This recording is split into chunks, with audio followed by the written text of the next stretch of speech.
आयोग आज की तारीख में ये भरोसा नहीं कर सकता कि वास्तव में मुहिम चलाने वाले लोग ही हमारे कैंडिडेट हैं।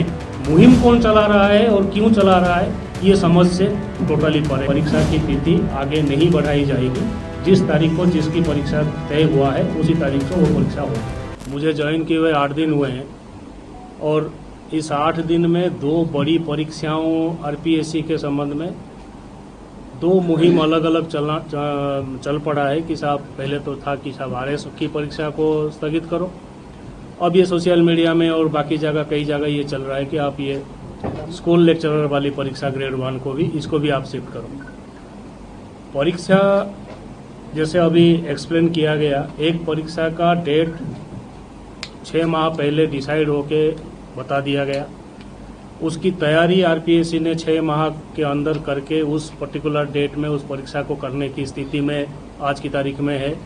एग्जामिनर से लेके, सुपरवाइजर से लेके, एग्जाम सेंटर से लेके, क्वेश्चन पेपर से लेके दुनिया भर की जो इंजाम करने पड़ते हैं वो सारे इंजाम करके आज की तारीख में है।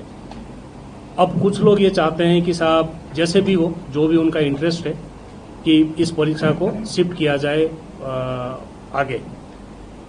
इसमें आयोग का ये मानना है कि जैसे एक सब्जेक्ट ले लीजिए आप पॉलिटिकल साइंस, जो स्कूल टीचर की परीक्षा में हमारे कैंडिडेट्स हैं वो करीब 85,000 के आसपास हैं और हमने जो कैंडिडेट्स जो विज्ञप्ति जारी कर रखी है कॉलेज लेक्चरर के लिए जो परीक्षा दिसंबर में होनी है, उसमें जो एप्लीकेंट है वो है 24,000। तो अगर नेट की आवश्यकता है पॉलिटिकल साइंस विषय पे राजस्थान में कॉलेज लेक्चरर के लिए अगर नेट की आवश्यकता है वो 24,000 कैंडिडेट को आवश्यकता के लिए मैक्सिमम आवश्यकता पड़ सकती है। फिर भी जनरली जैसे अपन मानते हैं कि कुछ लोग इस 24,000 में से ऑलरेडी पहले से नेट क्लियर कर चुके होंगे। तो जो 85,000 के आसपास कैंडिडेट आज अप्लाई कर रखे हैं स्कूल एजुकेशन के लिए, उसमें से मुश्किल से कोई 7%, 8%, 10% लोग ऐसे होंगे जिनको किसी प्रकार की ये नेट पे अभी नहीं बैठ पाएंगे। इनके पास दिसंबर में, जैसे पहले एक्सप्लेन किया, दिसंबर में बैठ के उसी परीक्षा के लिए अपनी योग्यता प्राप्त करने के लिए उनके पास मौका है।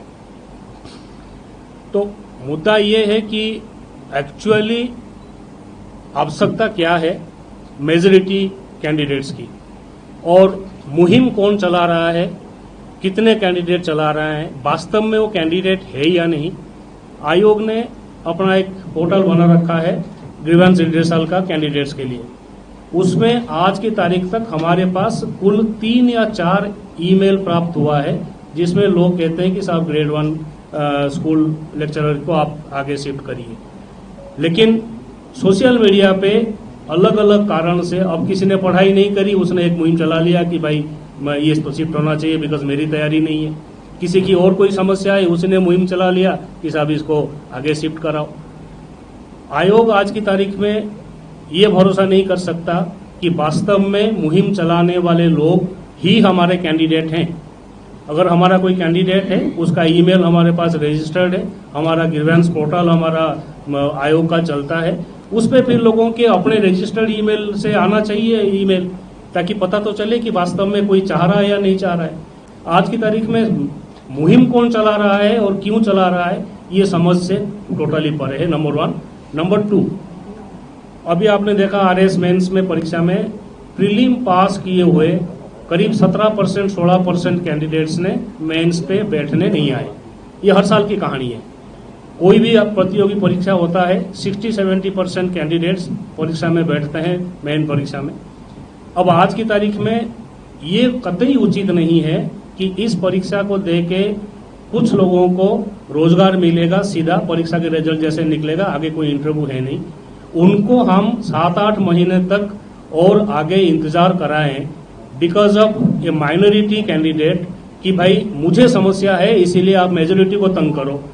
ये कतई सही नहीं है और आप सभी को ध्यान है, परीक्षा नौकरी के लिए जो कोशिश करते हैं बच्चे, वो कहाँ से कैसे आके किस कंडीशन में, किस आर्थिक स्थिति में, कभी तो कोई लोन लेता है, कभी कोई गिरवी रखता है, करके घर वालों ने